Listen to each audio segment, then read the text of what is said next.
हर खबर पर होगी आपकी पकड़। डाउनलोड कीजिए एबीपी लाइव ऐप।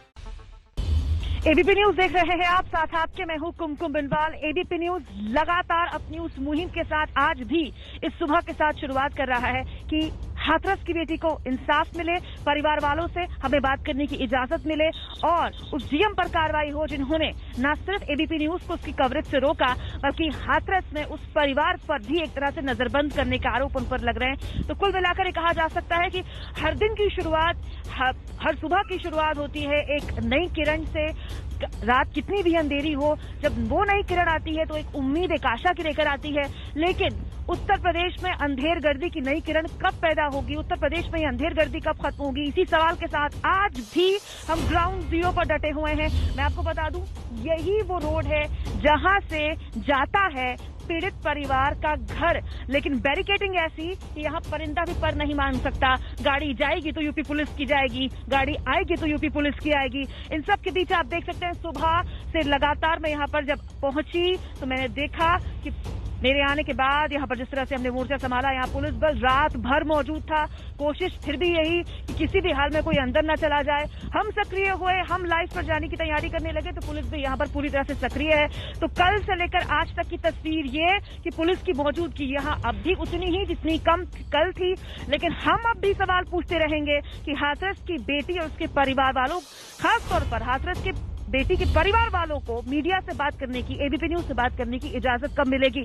हमारे साथ अभिषेक रावत बने हुए हैं। महत्वपूर्ण हो जाता है अभिषेक रावत से जानना कि आज की सुबह क्या एक नई उम्मीद लेकर आएगी अभिषेक, क्योंकि आप लगातार 3 दिन से यहाँ पर मौजूद हैं और आप एबीपी न्यूज के दर्शकों को दिखा रहे हैं कि कैसे एक हाथरस की बेटी के लिए जो न्याय की लड़ाई हम लड़ रहे हैं, पूरा देश, पटना से लेकर मुंबई, मुंबई से लेकर राजस्थान, पूरा देश एबीपी न्यूज के साथ खड़ा हो गया है। आज काफी उम्मीद है क्योंकि जो नए एसपी जिन्हें जिम्मेदारी दी गई थी शामली के विनीत जायसवाल, उन्होंने आधी रात को ही जो है यहाँ पर आकर चार्ज ले लिया था। यहाँ पे ब्रीफिंग भी की थी। मैं खुद उस समय यहाँ पे मौजूद था। करीब 12:35 का समय था जब विनीत जायसवाल अपने काफिले के साथ यहाँ पहुंचे थे। हालांकि उन्होंने ये कहा कि अभी मैं जस्ट ज्वाइन करा है तो अभी ऑन कैमरा कोई बात नहीं करना चाहता, या पहले मुझे स्थिति परिस्थिति समझने दीजिए। तो कहीं ना कहीं पूरी स्टाफ की और साथ में एसडीएम भी थे, तो सब कल एक छोटी सी मीटिंग हम कह सकते हैं हुई है। लेकिन अभी बड़ा सवाल ये है कि जो इस पूरे जिले के प्रमुख हैं, जो डीएम हैं, आखिर वो कब बोलेंगे, क्योंकि सारा मसला उनसे ही जुड़ा हुआ है। ये जो जितने भी आदेश हैं, कल ऑन रिकॉर्ड एक और एसडीएम थे, उन्होंने बोला था कि हमें आदेश जो है डीएम का होता है।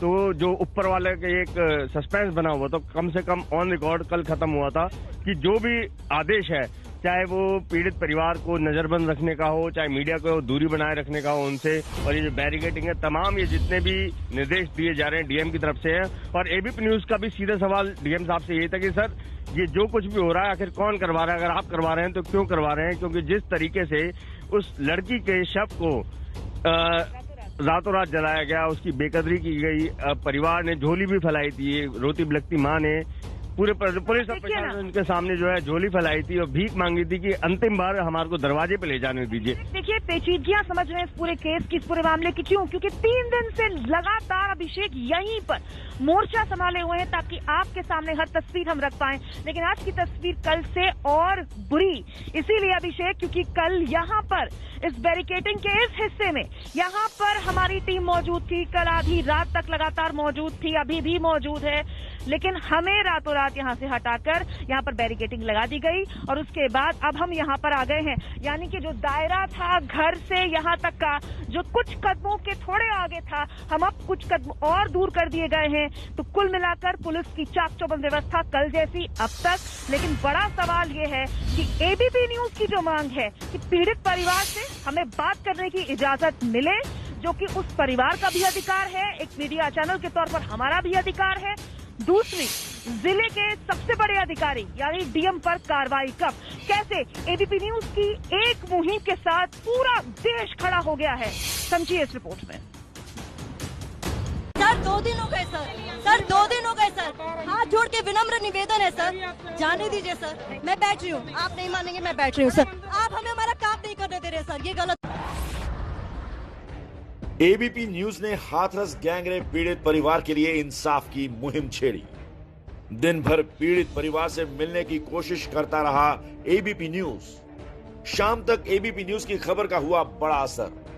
हाथरस के एसपी विक्रांत वीर समेत 7 पुलिस वाले सस्पेंड कर दिए गए।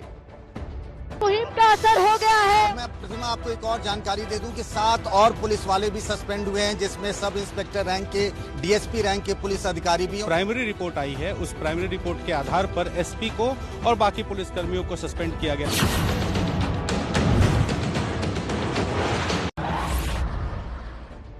हाथरस के एसपी विक्रांत वीर को सस्पेंड कर दिया गया है, लेकिन डीएम साहब अभी तक कुर्सी पर बने हुए हैं। वही डीएम जो हाथरस केस में सबसे ज्यादा सवालों के घेरे में है। वही डीएम जिनके आदेश पर एबीपी न्यूज को पीड़ित से मिलने पर रोका जा रहा है। अब हम अंदर जा सकते हैं? नहीं। मजिस्ट्रेट साहब रीजन तो बता दीजिए, क्यों नहीं जा सकते? वो ऊपर से कहा गया नहीं जाने। कहाँ से? मना किया गया डीएम सर की तरफ से। क्रिमेशन हुआ, अरे चलो यार उधर चलो, उसमें डीएम की कितनी भूमिका है? आपका इतना रूड और इतना जो है रूखा रवैया है। क्या रूखा रवैया है? सर आप सवाल पूछना हमारा काम है। डीएम साहब ने रोका, ये बहुत बड़ी बात निकल कर सामने आई। डीएम साहब क्यों रोक रहे हैं? क्योंकि डीएम साहब के वीडियो अंदर से बाहर आ रहे हैं, जहां परिवार को वो धमका रहे हैं, इसीलिए रोक रहे हैं डीएम साहब। और इसीलिए नहीं चाहते कि मीडिया वहां जाके परिवार के मुंह के आगे एबीपी न्यूज का माइक लगाए और फिर सच सामने आए। और इसीलिए हम लोग लगातार कह रहे हैं डीएम साहब पर कार्रवाई कब? डीएम प्रवीण कुमार पर एक नहीं कई गंभीर सवाल उठ रहे हैं। ये वही डीएम साहब हैं जो पीड़ित परिवार को धमका रहे थे। आप अपनी विश्वसनीयता खत्म मत करिए। तो मीडिया वाले मैं आपको बता दूं, आज अभी आधे चले गए, कल सुबह तक आधे और निकल जाएंगे, 2-4 बजेंगे कल रात से, तो हम ही आपके साथ खड़े हैं। ठीक है? अब आपकी इच्छा, आपको बार बार बयान बदलना नहीं बदलना है। अभी हम भी बदल जाए कि नहीं। हम पीड़ित परिवार को डीएम साहब की धमकी सुनी आपने? डीएम कह रहे थे मीडिया तो चला जाएगा, वो वहीं रहेंगे, लेकिन एबीपी न्यूज मौके पर डटा रहा और डीएम प्रवीण कुमार से लगातार उनकी प्रतिक्रिया जानने की कोशिश करता रहा।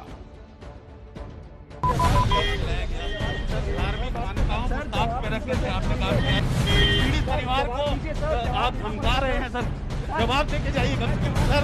आपसे बार-बार प्रश्न कर रहा हूँ सर, बात करना है। फोन जा रहा है, बिल जा रही है, रात के 11 बजने वाले हैं, लेकिन डीएम साहब को फुर्सत नहीं मिली है। हालांकि आज वो घर से सिर्फ 5 मिनट के लिए एक बार निकले थे, उसके बाद से कम गांव में तो नहीं आए हैं, पीड़ित परिवार से तो नहीं मिले हैं। हम लगातार एबीपी न्यूज की तमाम टीमें यहां गांव के बाहर मौजूद है।